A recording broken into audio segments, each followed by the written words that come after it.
ബലൂചിസ്ഥാൻ പ്രവിശ്യയിൽ Balochistan liberation army തീവണ്ടി ആക്രമിച്ച് ബന്ദികളാക്കിയ 155 പേരെ പാക് സുരക്ഷാ സേന മോചിപ്പിച്ചു. ഏറ്റുമുട്ടലിൽ 16 ബലൂച്ച് വിഘടനവാദികളെ കൊലപ്പെടുത്തിയതായും റിപ്പോർട്ടുകളുണ്ട്. BLAയുമായി ഏറ്റുമുട്ടൽ തുടരുകയാണെന്നും പാക് സുരക്ഷാ സേന അറിയിച്ചു.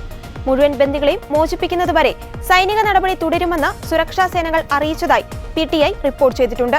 BLAയുമായുള്ള ഏറ്റുമുട്ടലിൽ 30 സുരക്ഷാ ഉദ്യോഗസ്ഥർ മരിച്ചു. ലോക്കോ പൈലറ്റും കൊല്ലപ്പെട്ടതായാണ് വിവരം. സൈന്യത്തിന്റെ കരാക്രമണം പൂർണ്ണമായും ചെറുത്തതായി തീവ്രവാദികൾ അവകാശപ്പെട്ടു. ട്രെയിനിലെ യാത്രക്കാരുമായി യാതൊരു ബന്ധവും സ്ഥാപിച്ചിട്ടില്ലെന്ന് റെയിൽവേ ഉദ്യോഗസ്ഥർ പറഞ്ഞു. ആക്രമണത്തിൽ നിരവധി യാത്രക്കാർക്ക് പരിക്കേറ്റതായാണ് വിവരം.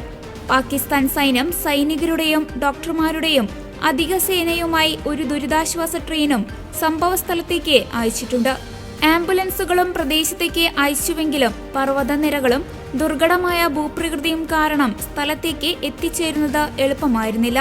പാകിസ്ഥാൻ ആഭ്യന്തരമന്ത്രി മുഹ്സിൻ നഖ്വി ആക്രമണത്തെ അപലപിച്ചു.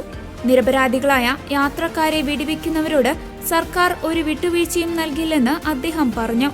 ക്വറ്റയിൽ നിന്ന് 500ഓളം യാത്രക്കാരുമായി ഖൈബർ പഖ്തൂൻഖ്വയിലെ പോഷ്വാറിലേക്ക് പോകുകയായിരുന്ന ജാഫർ എക്സ്പ്രസ് ആണ് ആക്രമിച്ചത്.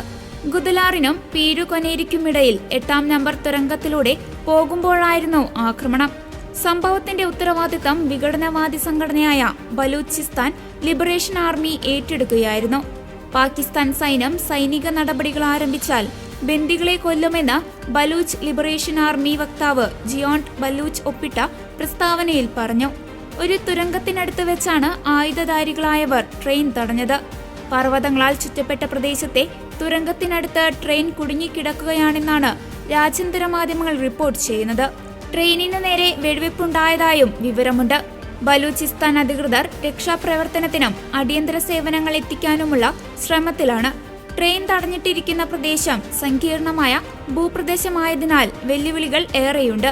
പാകിസ്ഥാനിൽ നിന്ന് ബലൂചിസ്ഥാനെ സ്വതന്ത്രമാക്കണമെന്ന ആവശ്യവുമായാണ് Balochistan liberation army, Balochistan liberation front തുടങ്ങിയ വിമത സംഘടനകൾ ഭരണകൂടത്തിനെതിരെ പോരാട്ടം നടത്തുന്നത്.